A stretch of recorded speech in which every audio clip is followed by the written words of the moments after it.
Court में सरकार की तरफ से कौन लड़ता है? ना प्रधानमंत्री, ना जज, बल्कि देश का सबसे बड़ा वकील, लोअर अटॉर्नी जनरल।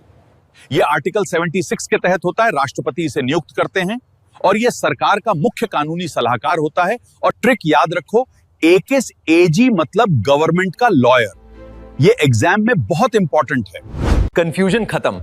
अब अटॉर्नी जनरल को ऐसे समझो कि कभी नहीं भूलोगे।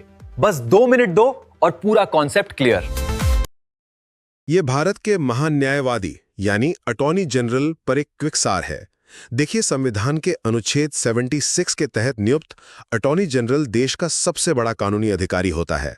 मतलब स्पष्ट तौर पर कहें तो वो भारत सरकार का मुख्य वकील है, कोई आम सरकारी कर्मचारी बिल्कुल नहीं।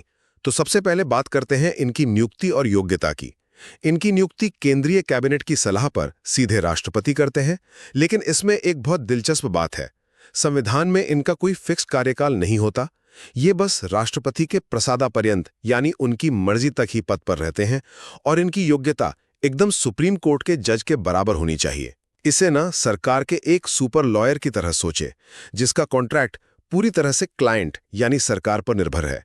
जब तक सरकार खुश है तब तक नौकरी पक्की। अब दूसरा अहम पॉइंट, एक बार नियुक्त होने के बाद आखिर वे करते क्या है? वे सभी अदालतों में सरकार का पक्ष रखते हैं और कानूनी सलाह देते हैं। लेकिन अनुच्छेद 88 इन्हें सबसे खास बनाता है। एक गैर सांसद होते हुए भी इन्हें संसद की कार्यवाही में बोलने और भाग लेने का पूरा अधिकार है। अब आप सोचेंगे, क्या यह अजीब नहीं है कि एक गैर चुनावा व्यक्ति संसद में बैठ सकता है? ऐसा इसलिए है क्योंकि कानून बनाते समय सांसदों को तुरंत टॉप लेवल की कानूनी विशेषज्ञता चाहिए होती है, भले ही अटॉर्नी जनरल वहां वोट ना दे सकें। तीसरा और आखिरी पॉइंट, इतनी पावर के बावजूद इन पर कुछ सख्त पाबंदियां भी हैं। वे सरकार के खिलाफ कभी सलाह नहीं दे सकते, न ही बिना अनुमति किसी आरोपी का बचाव कर सकते हैं।